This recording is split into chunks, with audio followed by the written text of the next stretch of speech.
Clarice, 1928, the Bronx, New York. Let's go back to when you were just a little girl. Tell me about what was life like for you? We lived in the kind of building they don't have around here. They were what's called today tenement houses. What'd you do for fun? For fun, we played outside. There was a little sort of park opposite our house, and cowboy and Indians, hopscotch.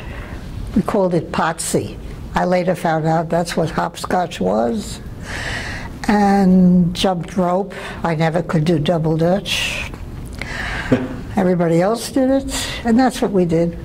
Do you remember your grandparents? And I tried to roller skate. Oh, God. Didn't work out, huh? No, I'd go up for lunch, come down, and start from zero again.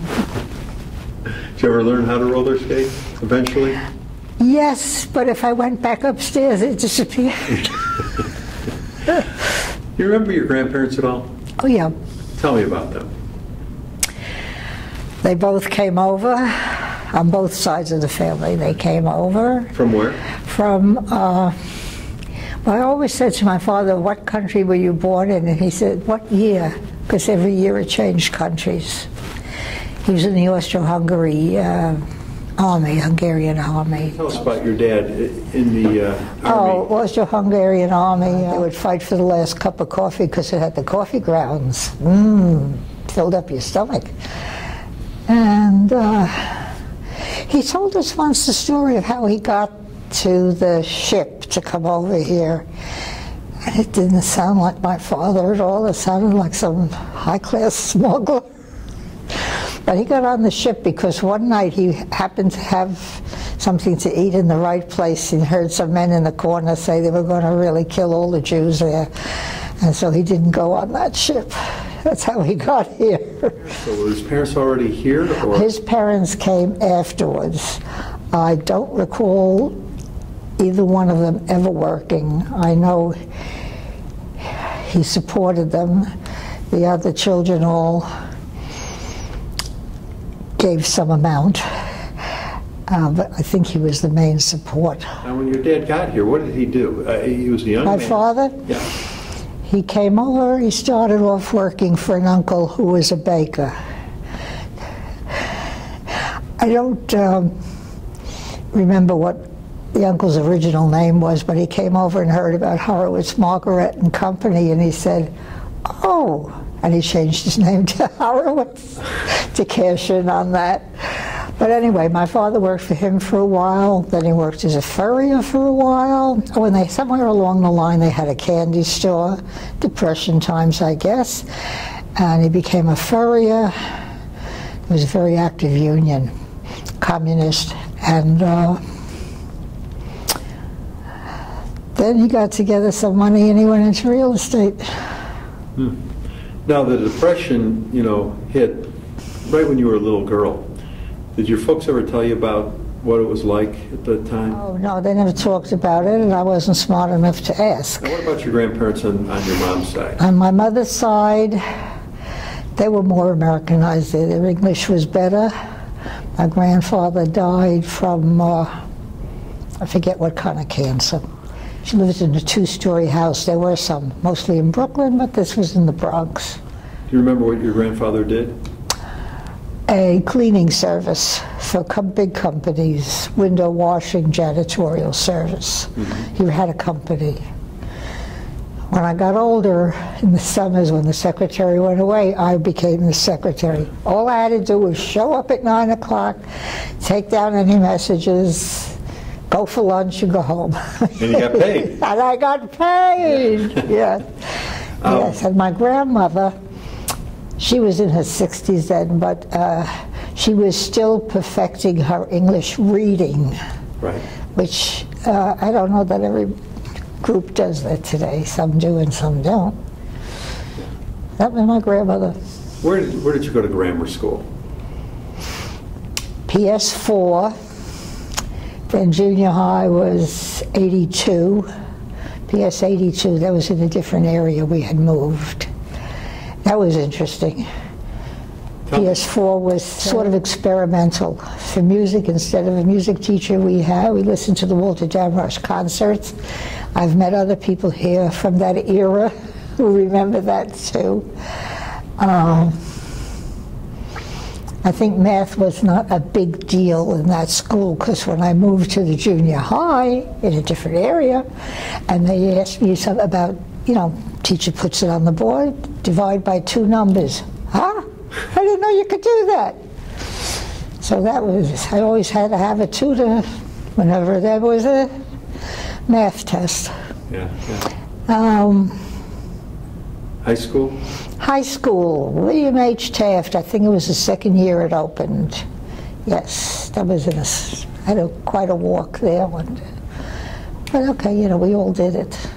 Yeah. Now you had a sister. I have a sister. And she younger or older? She is 16 months younger. Mm-hmm. She went to the same schools I did. I don't remember anything about her before junior high, I would say. Yeah. Okay.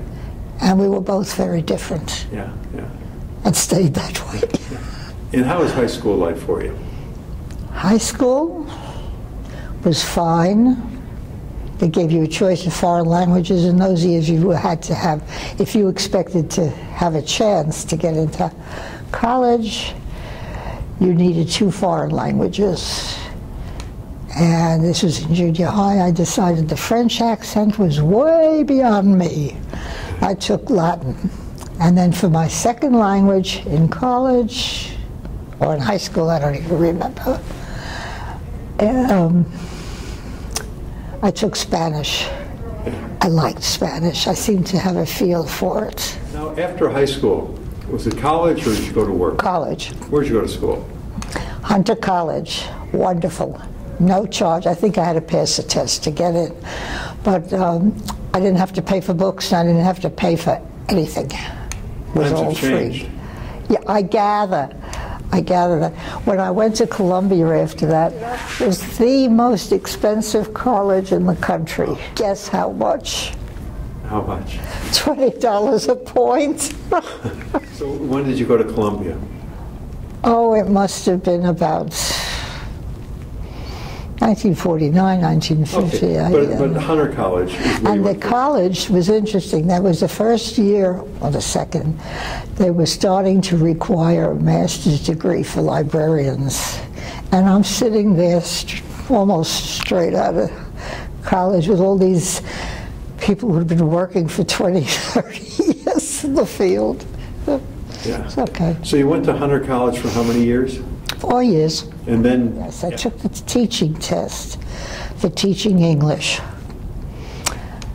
I had to get rid of my accent for that, but you see it came back. Right. And then I didn't have any openings for English teachers, so I went to the library. It was an all-boys school, vocational school. And the librarian after a while said to me, why don't you go get yourself a degree in library? So I did. That's when you went back to Columbia. Yeah, that's when I went to night. I worked during the day. For college time for you, World War II broke out. How did that affect your family? Not my immediate family, but I had a cousin who was in the Army. He's kind of a distant cousin. Only had met him a few times, but they say, write to the serviceman. So I wrote to him, and he was very grateful. He sent me a lovely compact one time as a gift. Then I had another uncle on my father's side, I don't think he ever went overseas. Okay, now where did you meet your husband, Simon? I worked at the Bronx High School of Science, which was very highly thought of school. You had to really pass a test to get in there. And I remember there was one boy in the freshman class. He didn't want to read The Mill on the Floss or some such thing. He was busy reading Plato's Republic. Teachers didn't know whether to pass him or fail him. Anyway, there was an annex building, and I worked always in the annex building. And one day, the main librarian in the main building said, we need some help over here, Clarice. Come on over. So I went over, first time, only time. And somebody came in to visit her. Somebody who had one time done something, I think he was a teacher in that school, and he used to give her rides. And so He came to say hello for old time's sake and visit his mother also, because he was on his way up to Bangor, Maine for the job. And they didn't like the fella I was dating because he hadn't proposed, and Valentine's Day had come and gone. And the other two librarians were very upset with him. So they said to him, I didn't know that, take her out, take her out. And to me they said, go with him, go with him. I can't go, I have to do the time clock. I'll take care of the time clock. Go, go, go. So we went out for coffee, and he said, hey, you want to go to a movie tonight? I said, sure. I only lived 3 blocks away from the main building. So I went up, I changed my dress, something halfway presentable, and we went out to dinner. He now says that he decided to marry me when I wrapped up the paratha, which is an Indian bread. We went to an Indian restaurant, Asian Indian. Because after the soup I was filled up. So I took the bread home, and that's when he decided, I want her. So anyway, I saw him the next day when he told me we were engaged. I don't get engaged that fast. I said, you could be engaged if you want. I'm not. I'm not. That's how it was. I saw him Wednesday night, and either Friday or Saturday, I don't remember, and he was engaged. Good for him, glad he was. And I said, well, I will write to you, and when school was over, I'll come down and visit. And where was he He was in Midlands. What was he working for the Western Company. Okay. It doesn't exist anymore. It was taken over by somebody else. It was sold. And he's originally also from New York? Yes. Okay, okay. Yeah. Story of my life. So then when did you get engaged? Oh, I got engaged. I got engaged when we got to Midland. And Midland was very nice. Population 34,000, straight from New York. What year is this? Huh? What year is this? 56. So how was that culture change from New York to Midland? You know what? For me, it was like nothing. We've traveled some since then, and it's nothing. I just fit in somehow, usually. So when did you guys get married? We got married in 56, about a week after I got there. There was no rabbi around. See, we drove over to Odessa, where there was a jeweler, Jewish, of course. And they all had a gab fest.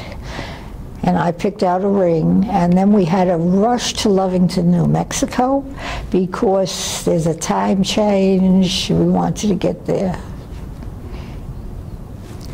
And when we got there, we filled out the marriage license.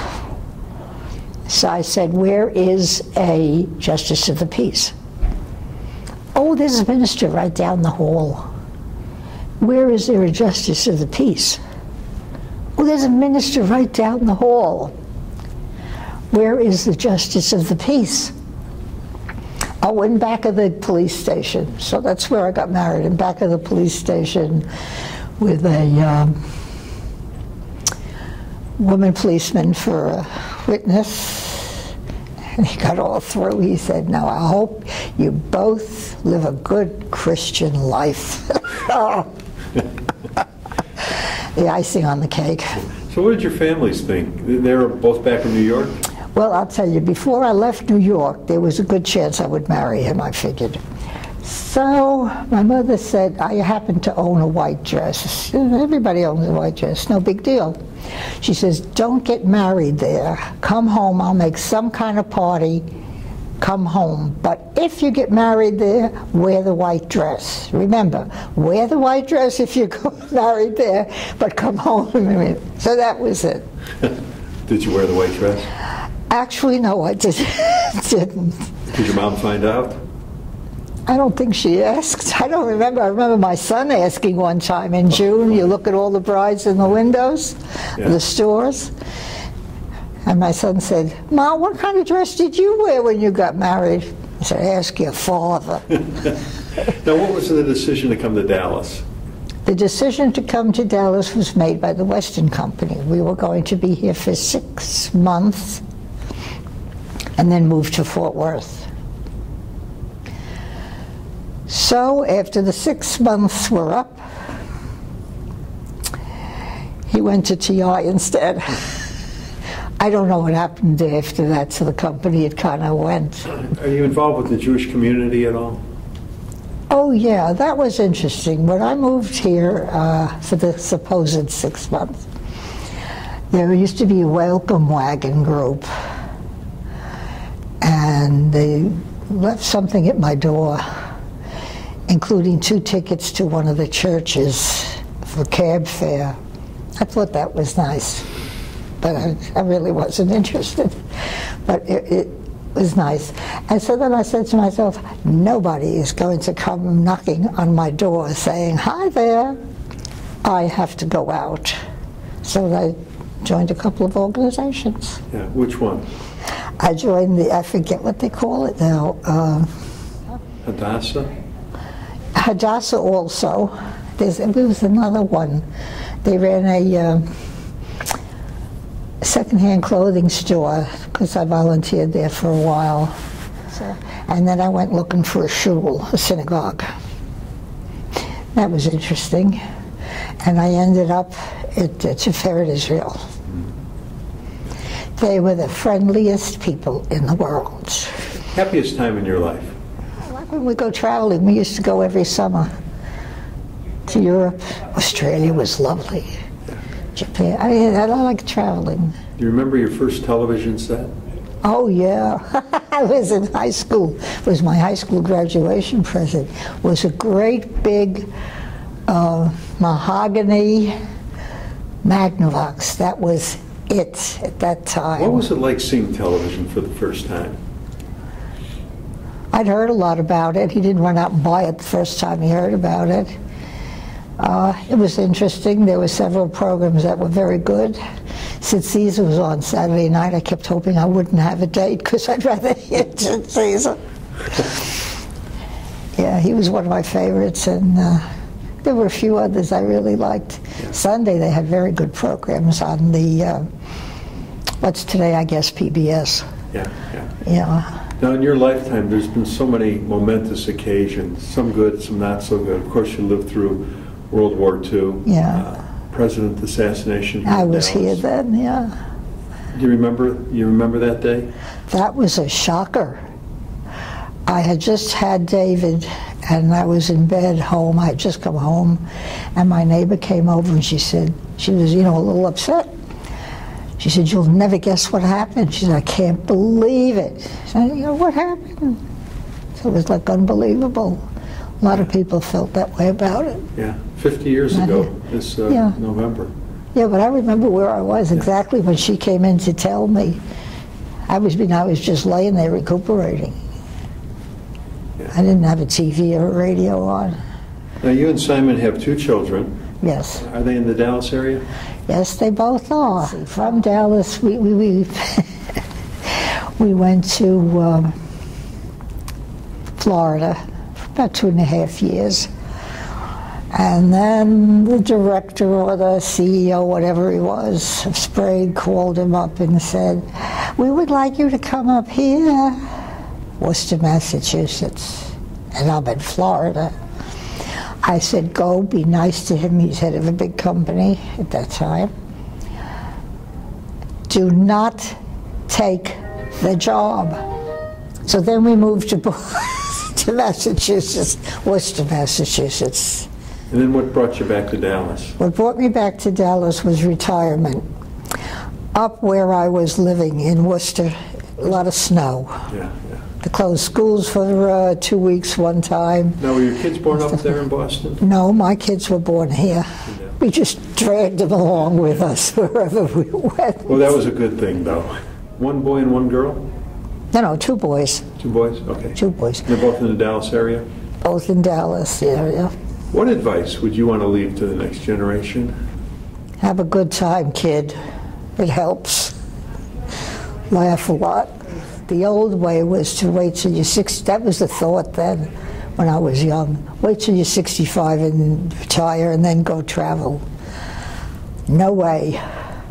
You go traveling when you're younger, and you're able to, and you can enjoy it better. One of your kids gets into trouble in school, don't sit back. Parents don't sit back today anyway, do they? Yeah, no. That's what I've been reading. They're in there punching away. Good advice. You did a great job today. Thank you. You know. You say that to everybody. You're in Only advertising. to the ones that did a great job.